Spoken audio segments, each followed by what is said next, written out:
There was a time when the world was silent. The elders had no tales to tell. The children had no dreams to chase, and the wind whispered only the sound of loneliness. In the heavens above, the great sky god NYAme sat on his golden throne, guarding the most precious treasure of all. He kept them locked in an ivory chest, hidden from humankind. Only the gods could hear them. Only the gods could tell them, and so on earth the people sat in darkness, their hearts empty, longing for stories that would never come. But there was one who dared to change this. A creature so small that no one took him serious, yet so clever that none could outmatch him. A trickster, a schemer, a spinner of webs. His name was ANANSE. One day, as ANANSE sat spinning his web high among the trees, he thought, why should he keep all the stories for himself? Stories belong to the people. Determined, he spun a shimmering thread, climbing higher and higher, past the tallest baobab trees, past the clouds, past the winds that howled like spirits. Higher still he climbed, until at last he reached the golden palace of NYAme. The great sky god looked down at the tiny spider and let out a deep, rumbling laugh. Ha ha! You, a mere spider, you dare come to me and ask for my stories? ANANSE bowed low. Oh, mighty NYAme, keeper of wisdom, I do not ask for your stories freely. Name your price and I shall pay it. NYAme's eye gleamed with amusement. If you want my stories, bring me these 4 things. Osebo, the mighty leopard whose claws are sharper than spears. Imobro, the furious hornets who strike like thunder. Onini, the python as long as the river, whose coils crush stone. Imotia, the invisible fairy, who plays tricks on even the ghosts. Bring me this little spider, and then we shall see. ANANSE bowed again, his many eyes glinting with mischief. It shall be done, O great one. And with that, he spun his web and fell like a shadow back to the earth. ANANSE knew that Osebo the leopard was the fastest and fiercest hunter in the land. No warrior could fight him and live, but ANANSE did not plan to fight. He crept into the jungle and dug a deep pit, covering it with leaves and branches. Then he sat by the edge and began to sing in a low, taunting voice. Osebo, Osebo, shift as the wind, but can he see where the earth grows thin? Osebo, hidden among the trees, heard the spider's voice and growled. ANANSE, you dare mock me? With a powerful leap, Osebo charged forward, and the ground beneath him vanished till Osebo crashed into the deep pit, rolling in rage. ANANSE peered down, clicking his tongue. Oh dear, mighty Osebo, what a shame. Let me help you.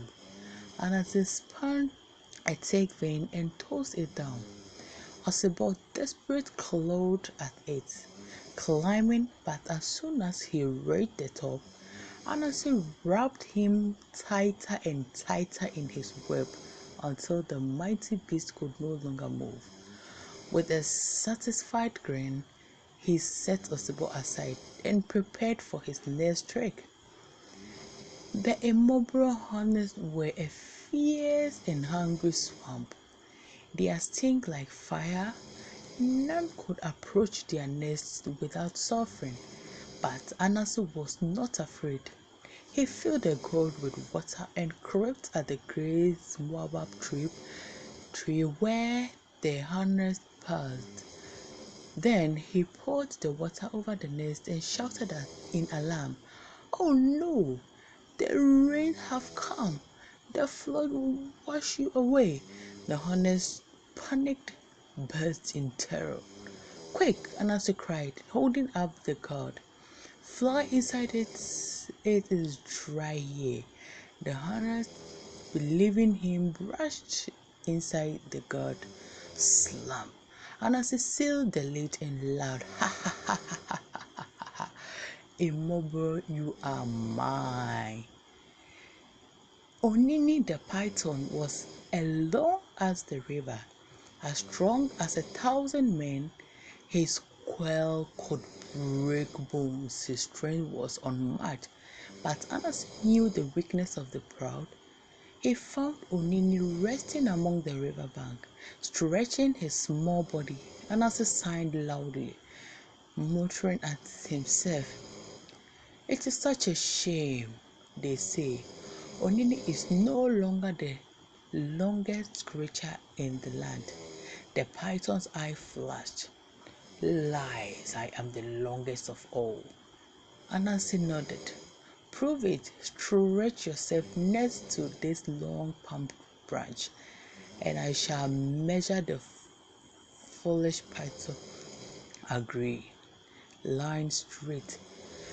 Quick as lightning, Ananse spun his web, bending the serpent fast. Onini crashed, but was too late. Ananse had won again. The hardest challenge remained. Emotia, the fairy, could not be seen, only felt as a whisper in the wind. But Ananse had one last trick. He carved a small wooden doll, covered it in the stick gun, and placed a bowl of mashed yam before it. Then he hid. Soon the fairy came, her invisible hand reaching for the food. Slap! She touched the doll and was trapped fast. He struggled, but the more he fought, the tighter she stuck. Ananse stepped from the shadows, grinning, "You are caught, little spirit." And with that, he took her to NYAme. Ananse returned to the heavens, carrying all 4 captives. NYAme, astonished, rose from his throne.